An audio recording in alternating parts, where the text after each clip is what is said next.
یہ بھی کوفی آئے ہوئے تھے نا، اکثر و بیشتر تو کوفے کے لوگ تھے. ان سے کہا کہ میں خود نہیں آیا، تم نے مجھے بلایا تھا. اے فلاں ابن فلاں، کیا تم نے مجھے خط نہیں لکھا تھا کہ آؤ؟ اے فلاں ابن فلاں، کیا تم نے مجھے پیغام نہیں بھیجا تھا کہ یہاں تشریف لائیے؟ اب دیکھو میرے پاس تمہارے خطوط موجود. وہ ایک تھیلا جس میں کہ خطوط ہے وہ بھی لا کے میدان میں رکھ دیا. 20 جو ہے خاندان بنی ہاشم میں سے شہید ہوئے. حضرت حسین رضی اللہ تعالیٰ عنہ کا ایک بہت ہی حضرت امام حسین رضی اللہ تعالیٰ عنہ کا شہادت کا المناک واقعہ کیسے ہوا، آج ہم اسی ویڈیو کو دیکھیں گے. اور ہم جن حضرات کی ویڈیوز دیکھ رہے ہیں یہ ہے ڈاکٹر اسرار احمد نور اللہ مرقدہ. اللہ تعالیٰ ان کی قبر پر کروڑہ رحمت نازل فرمائے، اللہ ان کے درجات کو بلند فرمائے. بڑے دین کی خدمت کر کے گئے ہیں. آج یقین مانے بڑے خوبصورت انداز میں یہ گفتگو ہم سماعت فرماتے ہیں کہ حضرت امام حسین رضی اللہ تعالیٰ عنہ کو کیسے شہید کیا گیا. ویڈیو کو آخر تک دیکھیے گا، انشاءاللہ بہت فائدہ ہوگا، بہت کچھ سیکھنے کو ملے گا، بہت اعتراضات کے جوابات ملیں گے. آئیے چلتے ہیں.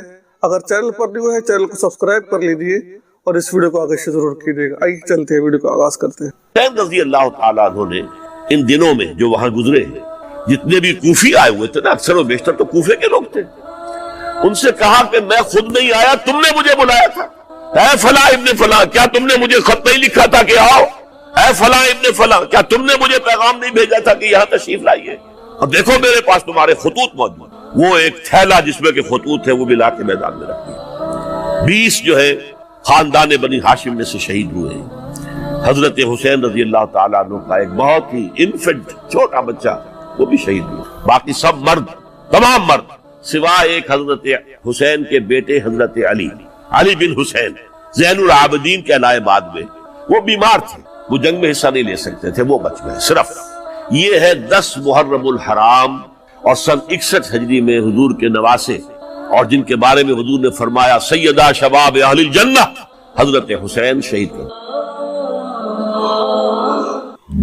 کوفہ چونکہ حضرت حسین کے پاس پیغام آ رہے تھے کوفے سے، چونکہ کوفے کو حضرت علی نے دار الخلافہ بنا لیا تھا، اور وہاں سمجھا جاتا تھا کہ حضرت علی کے ہمدرد اور حضرت شیعان علی جنہیں ہم کہیں ان کے ساتھی ہم خیال یہ لوگ ہیں کثرت کے ساتھ.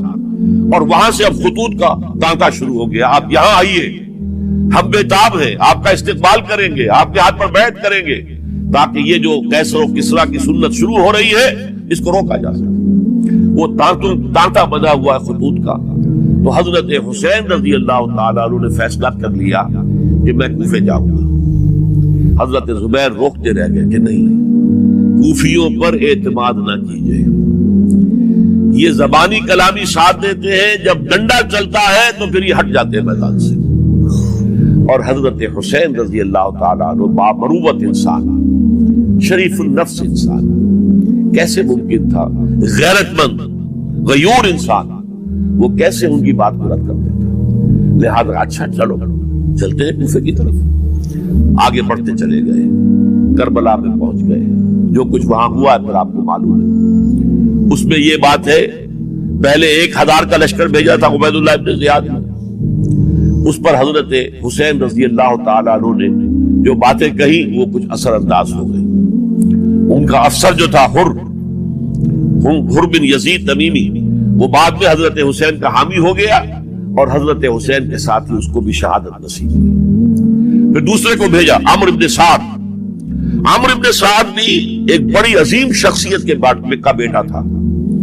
حضرت سعد ابن ابی وقاص جو فاتح ایران تھے، اور جن کو غزوہ احد کے موقع پر حضور نے فرمایا تھا کہ اے سعد تیر چلاؤ، میرے ماں باپ تم پر قربان. جبکہ احد میں گھیراؤ کر لیا تھا حضور کا، اور کفار قتل کرنے کے لیے ہجوم کر رہے تھے، اور کچھ حضرات تیر چلا چلا کے انہیں پھینک رہے تھے، دور جو ہے ہٹا رہے تھے. ان میں سے حضرت سعد ابن ابی وقاص بھی تھے. پھر وہ فاتح ایران تھے، اسی لیے گورنر بن گئے تھے ایران کے. سعد جو ہے ان کا بیٹے، یہ عمرو جو ہے یہ اب ایک بڑے صوبے کا گورنر بھی تھا. اس وقت 4000 آدمی دے کر بھیجا. وہ بھی نرمی کرتا رہا، اس نے کوئی تشدد نہیں کیا. اس کے اندر بہرحال اپنے عظیم باپ کے خون کا کچھ اثر تھا. لیکن یہ کہ پھر ابن زیاد کو اطلاع مل گئی کہ عمرو ابن سعد جو ہے وہ تو لے تو لال کر رہا ہے، حملہ نہیں کر رہا، قتل نہیں کر رہا، بلکہ یہ کہ وہ تو اس راستہ بھی دینے کے لیے تیار ہے. کہ نہ مدینے کی طرف جائیے اور نہ آپ مکے کی طرف جائیے، نہ کوفے کی طرف جائیے، بلکہ آپ چاہے تو دمشق چلے جائیں، یزید سے اپنا معاملہ کر لیں۔ اس پر ابن زیاد نے پھر وہاں سے خط لکھا ہے، میں نے تمہیں اس کام کے لیے بھیجا تھا، میں نے تمہیں حکم دیا تھا حسین سے میری بیعت لو، یعنی میری بیعت کے ذریعے یزید کی بیعت لو اور اسے پکڑ کر لا کر میرے سامنے پیش کرو۔ لہذا پھر اس نے ایک بہت خوخار شخص کو زیادہ فوج دے کر بھیجا ہے، اور وہ جو ہے اس نے آ کر جو ہے شمر میں پھر اس نے فیصلہ کن معاملہ کیا۔ حضرت حسین رضی اللہ تعالیٰ عنہ نے ان دنوں میں جو وہاں گزرے ہیں، جتنے بھی کوفی آئے ہوئے تھے نا، اکثر و بیشتر تو کوفے کے لوگ تھے، ان سے کہا کہ میں خود نہیں آیا، تم نے مجھے بلایا تھا، اے فلاں ابن فلاں، کیا تم نے مجھے خط نہیں لکھا تھا کہ آؤ؟ اے فلاں ابن فلاں، کیا تم نے مجھے پیغام نہیں بھیجا تھا کہ یہاں تشریف لائیے؟ اور دیکھو میرے پاس تمہارے خطوط موجود ہیں۔ وہ ایک تھیلا جس میں کہ خطوط ہے وہ بھی لا کے میدان میں رکھ دیا۔ یہ حضرت حسین رضی اللہ تعالیٰ عنہ کی شرافت اور اپنی صاف دلی، کوئی اس کے اندر عیاری نہیں تھی ان کے اندر، معاذ اللہ ثم معاذ اللہ، لیکن یہ کہ اس کا نتیجہ اچھا نہیں نکلا۔ نتیجہ کیا نکلا؟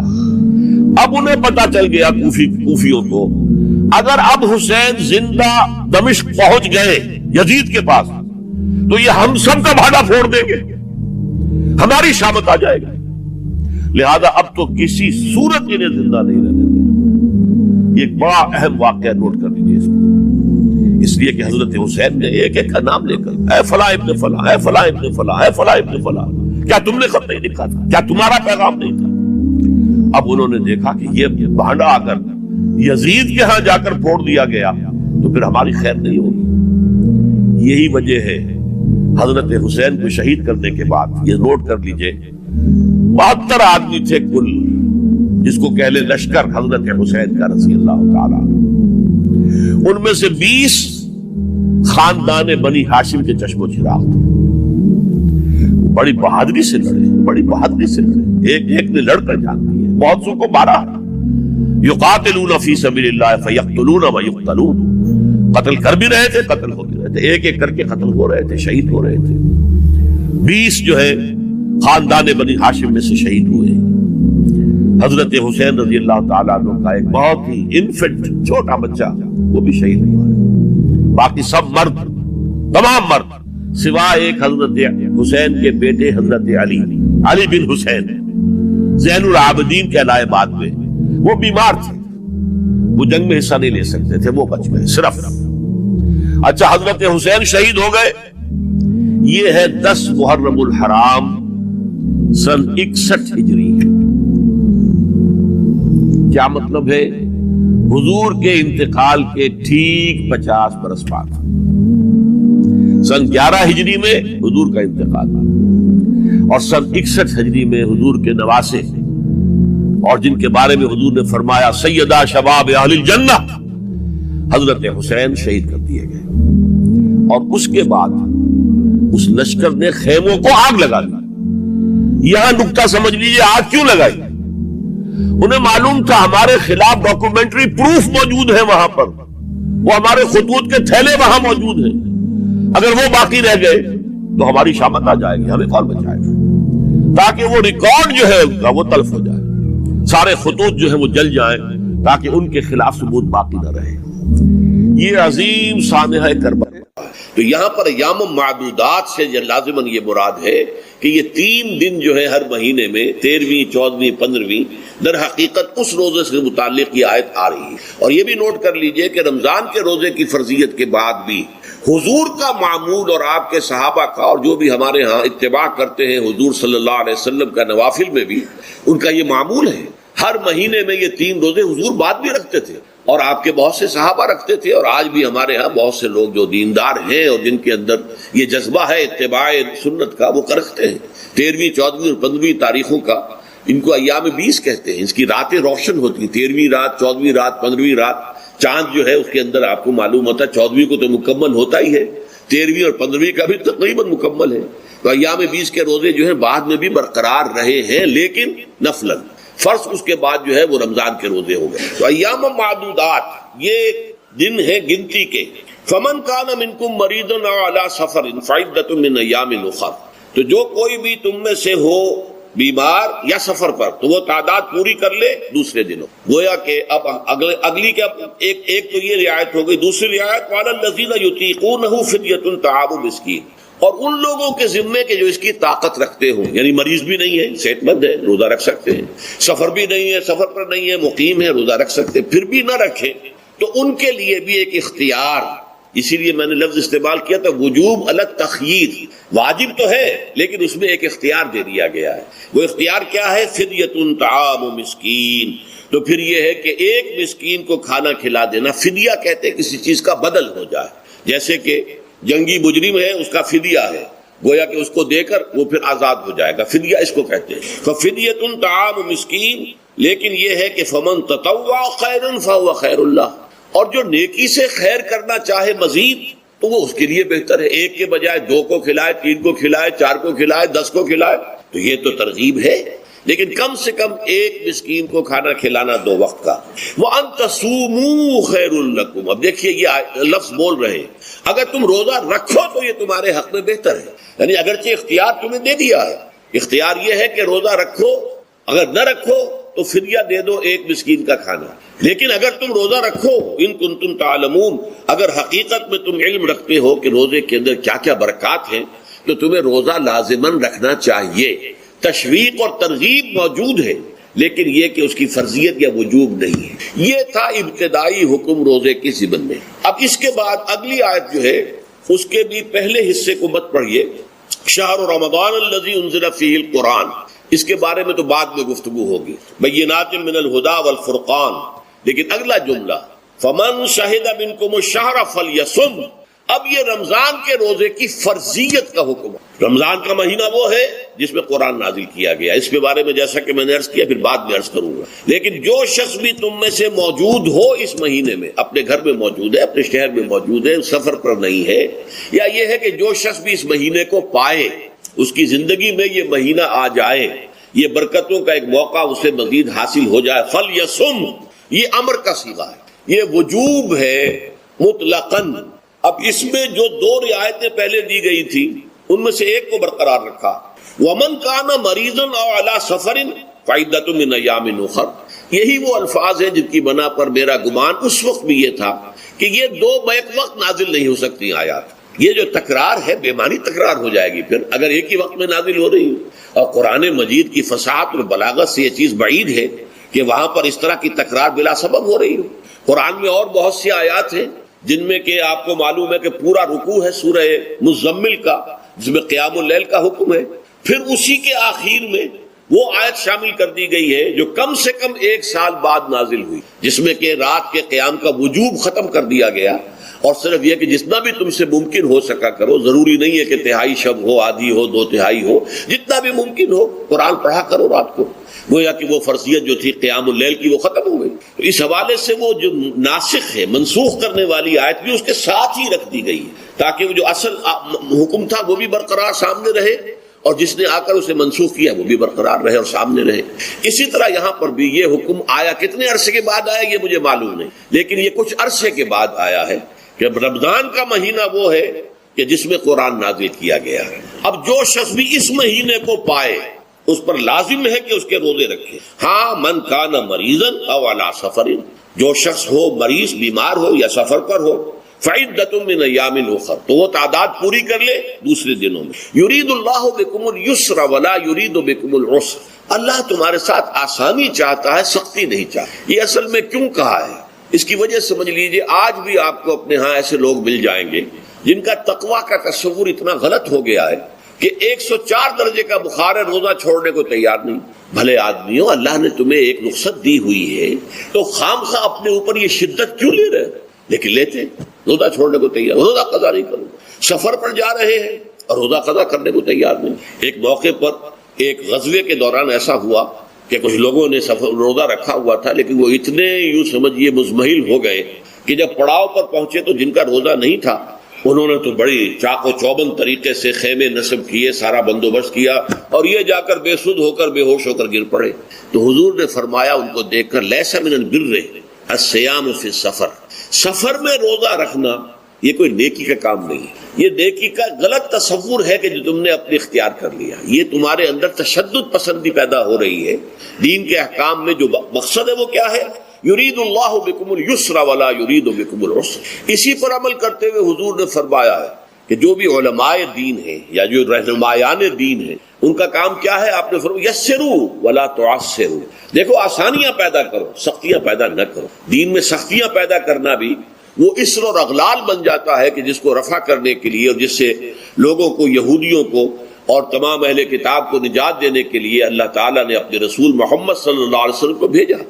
وَيَضَعُ عَنْهُمْ إِصْرَهُمْ وَالْأَغْلَالَ الَّتِي كَانَتْ عَلَيْهِمْ کہ جہاں وہ نیکی کا حکم دیتے ہیں، بدی سے روکتے ہیں، پاکیزہ چیزوں کو حلال ٹھہراتے ہیں اور خبیث چیزوں کو، ناپاک چیزوں کو حرام قرار دیتے ہیں، وہیں وہ لوگوں کے اوپر سے وہ بوجھ بھی ختم کرتے ہیں کہ جو انہوں نے خام خواہ اپنے اوپر لاد لی. تو ان میں سے یہ بھی ہے کہ یہ نیکی کا کام نہیں ہے کہ آپ سفر میں ہیں اور روزہ رکھ رہے ہیں. یرید اللہ بکم الیسر ولا یرید بکم العسر وَلِتُكْمِلُوا الْعِدَّةَ. لیکن یہ بات واضح رہے کہ اب تمہارے لیے تعداد کو پورا کرنا لازم ہے. یہ نہیں ہے کہ آپ اس کی جگہ پر فدیہ دے دیں تو بات پوری ہو جائے گی. نہیں، روزے کی تعداد آپ کے رمضان میں 2 روزے 3 روزے چھوٹ گئے بیماری کی وجہ سے، ٹھیک ہے، لیکن دوسرے دنوں میں اس کی قضا دینی لازم ہے.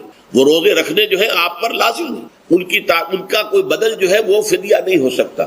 البتہ یہ نوٹ کر لیجئے یہ حکمت نبوی ہے کہ یہاں اگرچہ وہ فدیے کا حکم جو ہے گویا کہ بظاہر قرآن مجید کے الفاظ سے محسوس ہوتا ہے کہ مطلقاً منسوخ ہو گیا، لیکن حضور نے اس کو خاص حالتوں میں باقی رکھا ہے. کوئی شخص اتنا بوڑھا ہو چکا ہے یا خاتون اتنی بوڑھی ہو چکی ہے کہ دن بھر کا فاقہ جو ہے اس میں اندیشہ ہے کہ کہیں ہلاک نہ ہو جائے. کوئی مریض ہے، مرد ہے یا عورت ہے، وہ ڈائبٹیز کی مریضہ ہے، اس کو وہ شوگر کا مرض ہے اور وہ اس کو برداشت نہیں کر سکتی، شوگر لیول بہت نیچے ہو جائے تو موت واقع ہو سکتی. کوئی ایسا مریض ہے جس کو مرض سے شفا پانے کی اب کوئی امید ہے ہی نہیں کہ میں مرض سے شفا پا جاؤں گا یا پا جاؤں گی تو اس کے بعد میں روزہ مکمل کر دوں گی. نہیں، ایسے لوگوں کے لیے حضور نے اس رعایت کو برقرار رکھا کہ ایسے لوگ اگر ایک مسکین کو کھانا کھلا دیں تو یہ فدیہ بن جائے. لیکن جو بھی شخص صحت مند ہو اور صحت کی توقع رکھتا ہو اور جو شخص بھی طاقت رکھتا ہو روزے کا قضا کر دینے کا، اس کے لیے لازم ہے کہ روزوں کی قضا کرے. وَلِتُكْمِلُوا الْعِدَّةَ وَلِتُكَبِّرُوا اللَّهَ عَلَى مَا هَدَاكُمْ، اور تاکہ تم اللہ کی کبریائی کا اعلان کرو اس چیز پر کہ جو اس نے تمہیں ہدایت. جب کسی انسان کو خیر کی توفیق مل جاتی ہے، بھلائی کی توفیق مل جاتی ہے، جب وہ فطرت کے راستے پر چل رہا ہے اور نیکی کے راستے پر چل رہا ہے، تو اب سب سے بڑا خطرہ جو اسے لاحق ہو جاتا ہے، شیطان جو ہے اس کے لیے سب سے بڑا گڑھا جو کھودتا ہے جس میں کہ وہ گرا سکتا ہے اس کو، اگر انسان جو ہے چوکس اور چوکس نہ رہو تو وہ یہ کہ ضرور پیدا ہو جائے، زوم پیدا ہو گیا. And you look down upon the others، دوسروں کو آپ بنظر استحقار دیکھنے لگے تو آپ اور ہیں اس کیس کے، وہ میں آپ کو بتاتا ہوں. یہ بات اللہ کے سامنے کون کہہ سکتا ہے جبکہ اللہ کو جانتا ہے جو کچھ ان کے سامنے جو کچھ ان کے پاک کا زیرو ہو جائے. کون مثقال ذرۃ من کبر، کوئی مثقال ذرہ پھر آ گیا یا تکبر ہوگا. اور حدیث قدسی ہے الکبر ردائی، تکبر تو میری چادر ہے، مجھ پر راست آتی ہے. المتکبر اللہ کے ناموں میں سے هو اللہ الذی لا الہ الا هو الملک القدوس السلام المؤمن المہیمن العزیز الجبار المتکبر. والمتکبر المتعال ہے، بہت بلند ہونے والا اور بہت تکبر کرنے والا. لیکن بندے کے لیے نہیں، بندے کے دل میں اگر تکبر آ گیا تو اس کی ساری نیکی، سارا تقویٰ زائل ہو جائے گا. وَلَا تُصْعِرْ خَدَّكَ لِلنَّاسِ، تواضع ہونی چاہیے. شیخ سعدی نے بڑے خوبصورت اس کے لیے مثال دی ہے. درخت ہے، آم کا درخت ہے، امرود کا درخت ہے، انار کا ہے، سنترے کا ہے، جب اس پر پھل آتا ہے تو شاخیں جھک جاتی ہیں. اسی طرح انسان کو اگر اللہ تعالیٰ خیر عطا کر، اچھے ثمرات اس کی سیرت میں، اس کے کردار میں، اس کی شخصیت میں، علم کے اعتبار سے، کردار کے اعتبار سے بھلائیاں آ جائیں، پھل آ گیا ہے تو اب اس کو جھک جانا چاہیے، تواضع ہونا چاہیے. اس کے بجائے اگر تکبر ہو گیا، گردن اکڑ گئی تو معلوم ہوا کہ بس سارا اپنا کیا دھرا جو ہے وہ ضائع ہو جائے. مرح جو ہے وہ فرح سے آگے ہے. فرح کہتے ہیں خوشی سے آپے میں نہ سمانا. وہ تو خوشی سے آپے سے باہر ہو گیا یا وہ نہیں سما رہا تھا، کوئی اور لفظ ذہن میں نہیں آ رہا ہے اس وقت. تو یہ جو اس فرح سے آگے بڑھا اس میں یہ ہے کہ انسان اترا کر اپنی بڑائی اپنی خوبی کا اظہار نہیں کرتا. ولا تمشِ فی الارض مرحا، زمین میں اکڑ کر مت چلو، یہ وہاں بھی آیا ہے. اسی طریقے سے اور دوسرے مقامات پر سورہ الفرقان کے آخری رکوع میں بھی آیا ہے وعباد الرحمن الذین یمشون علی الارض ہونا. اللہ کے نیک بندے تو وہ ہیں جو زمین پر چلتے ہیں تو آہستگی کے ساتھ چلتے ہیں. وہ زور سے قدم مار کر نہیں چلتے، گردن اکھاڑ کر نہیں چلتے، گردن اکڑا کر نہیں چلتے. اور گردن بھی اکڑی ہوئی ہو اور سر کے اوپر ایک جو ہے شافہ، اس کا ترا بھی جو ہے وہ بڑا اونچا کر لیا گیا، اس سے کیا ہوتا ہے؟ انک لن تخرق الارض ولن تبلغ الجبال طولا. تم کتنے ہی زور سے پاؤں مار کر چلو گے ہماری زمین کو پھاڑ نہیں سکتے، اور کتنی ہی گردن اکڑا لو اور کتنا ہی ترا چڑھا لو پہاڑوں کی بلندی تک تو نہیں پہنچ سکتے. تو یہ در حقیقت مضمون بہت اہم ہے، متعدد مقامات پر آیا ہے. اور سورۃ الفرقان کا جو آخری رکوع ہے وہ جو ہمارے منتخب نصاب میں ہے وہ تفصیل سے ہم پڑھیں گے. تو ولا تصعر خدک للناس ولا مختال فخور. یقیناً اللہ تعالیٰ کو بالکل پسند نہیں ہے جو اکڑ کر چلنے والے ہیں اور شیخی خورے ہیں. مختال کا لفظ بڑا پیارا ہے. جب انسان اپنی چال میں یہی تمغرت اختیار کرتا ہے تو یہ اختیال ہے. گویا کہ خیل کا صاحب افتعال بنا اختیال. انسانوں کی عظیم اکثریت کیسی کیسی مشکلات کے ساتھ دوچار.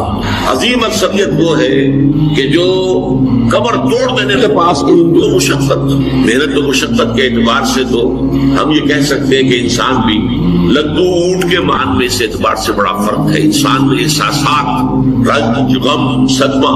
کسی جانور کا بچہ جب جوان ہو گیا اس کے بعد وہ جانے اس کی زندگی علیحدہ ہے، والدین کی علیحدہ ہے. پال دے کر اور اپنا پیٹ کاٹ کر جن کو پالا ہے، اگر وہی بیٹا جوان ہو کر سینہ تان کر بات کرتا ہے یا جیسا کہ آپ سنتے ہیں آپ کو مار دیا ہے، قتل کر دیا، جو صدمہ اس وقت انسان کو ہوتا ہے کیا کسی حیوان کو ہوتا ہے؟ یہ صدمات، یہ رنج، محنت اور مشقت ہر انسان کا مقدر ہے.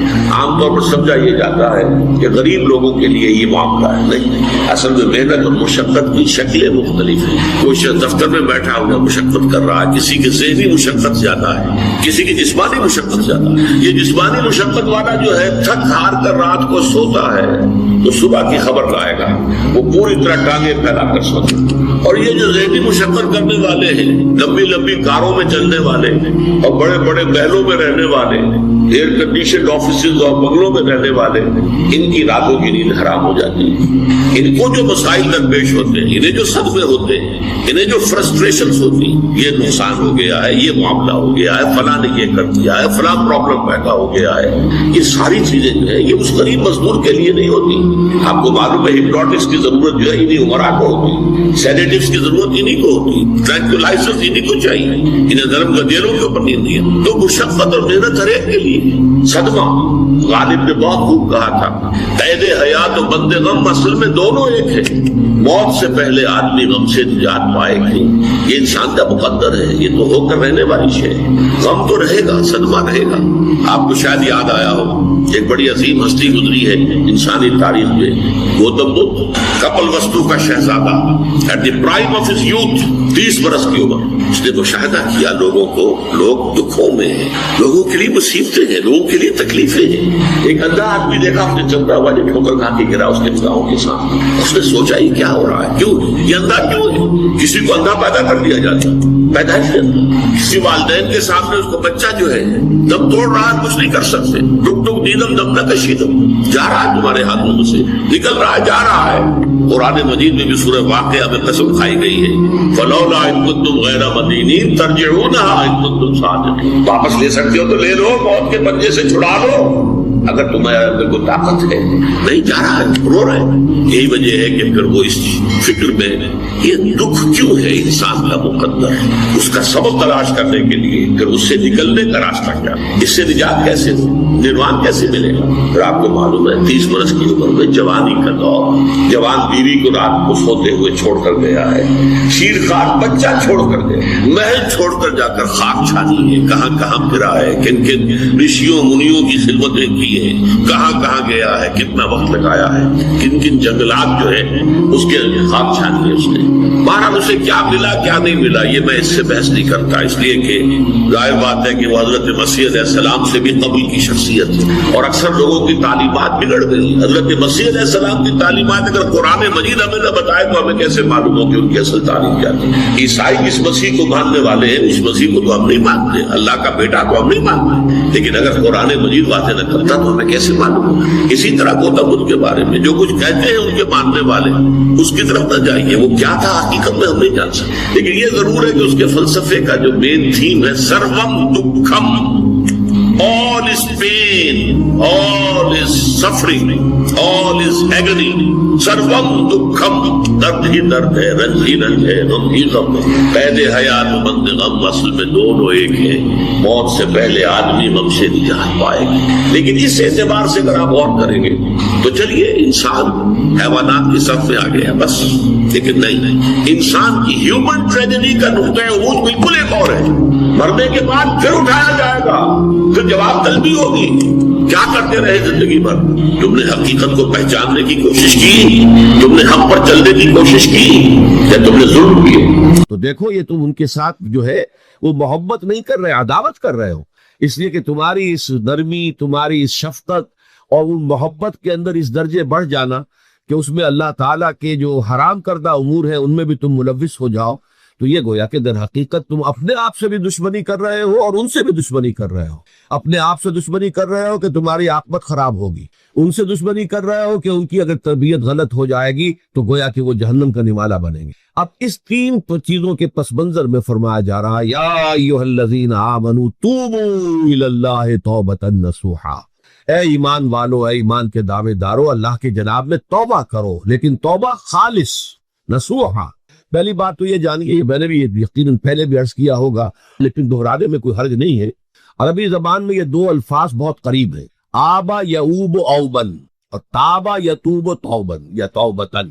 آبا یعوب اوبن بھی ہوتا ہے واپس لوٹنا، لیکن یہ ہے کسی یعنی مادی چیز کی طرف سے واپس لوٹنا۔ ایک ہے تابا یتوب توبن یا توبتن، وہ کسی فعل سے، مانوی چیز سے پلٹ آنا، لوٹ آنا۔ چنانچہ ایک بڑی پیاری جو دعا حضور صلی اللہ علیہ وسلم مانگا کرتے تھے، آپ کی مسنون دعاؤں میں سے، جب آپ سفر پر گئے واپس گھر آئے تو گھر میں داخل ہوتے ہوئے آئبونا تائبونا لربنا حامدون، ہم پلٹ کر آ گئے ہیں سفر سے، وطن سے میں پہنچ گئے ہیں، گھر میں داخل ہو رہے ہیں اور ہم اس حال میں بھی اپنے رب کی جناب میں توبہ بھی کر رہے ہیں، رجوع کر رہے ہیں اللہ کی جناب میں، اور اپنے رب کی حمد کرتے ہوئے داخل ہو رہے ہیں۔ آئبونا تائبونا لربنا حامدون۔ اسی طرح آپ بازار جائیں، اس کے بعد اپنے گھر میں داخل ہو تو یہ دعا پڑھیں، تو یہ گویا یہ بہت ہی ایک یوں سمجھیے مبارک، بہت سی اس کے اندر برکات ہوں گی۔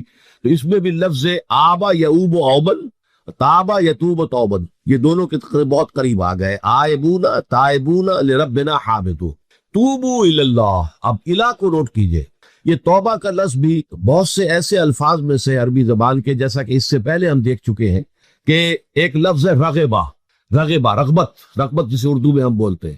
رغبہ الہ ہوگا تو کسی شے کی طرف رجحان ہونا، اس کی طلب پیدا ہو جانا، اس کی خواہش پیدا ہو جانا، اور رغبہ عن ہوگا تو کسی چیز سے متنفر ہو جانا، دور ہٹ جانا، دور چلے جانا۔ ورب ایک ہی ہے، پریپوزیشن کی چینج سے بالکل برعکس نتیجہ نکل آیا۔ ومن رغب عن سنتی فلیس منی، جسے میری سنت پسند نہیں ہے، جو اس سے ہٹتا ہے، پیچھے ہٹتا ہے، اس کو ترک کرتا ہے، اس کا مجھ سے کوئی تعلق نہیں۔ اسی طرح مالا یمیل و میلن، مالا الہ کسی شے کی طرف مائل ہونا، مالا عن اس شے سے ہٹ جانا، پیچھے ہٹ جانا، نفرت ہو جانا۔ اسی میں وہ لفظ تھا سا فقط سقط قلوبکما، تمہارے دل جو ہے وہ تو مائل ہو ہی گئے ہیں۔ سغا بھی الہ ہوگا تو اس کے معنی کسی شے کی طرف مائل ہو جانا، عن ہوگا تو کسی شے سے متنفر ہو جانا۔ تو وہاں میں عرض کر چکا تھا لقد سقط قلوبکما، تو اے نبی کی دونوں بیویوں، تمہارے دل تو یقیناً اللہ کی طرف مائل ہو چکے ہیں، توبہ کی طرف مائل ہو چکے ہیں، لیکن زبان سے یہ کہتے ہوئے کہ حضور معاف کر دیجیے غلطی ہو گئی، یہ اس میں ذرا حجاب آ رہا ہے۔ ظاہر بات ہے شوہر اور بیوی کے درمیان جس طرح کا تعلق ہوتا ہے تو اس میں یہ کہ بسا اوقات اپنی غلطی کو واضح الفاظ میں تسلیم کرنے میں کچھ ہچکچاہٹ سی ہوتی ہے، تو وہ ایک کیفیت تھی کہ تمہارا دل تو مائل ہو چکا ہے، لیکن یہ کہ تم ذرا زبان سے بھی کہو، اقرار کرو۔ اسی طریقے سے یہ لفظ توبہ ہے، توبہ الہ ہے، کسی کی جناب میں توبہ کرنا۔ جب اللہ تعالیٰ کی طرف توبہ کا لفظ آئے گا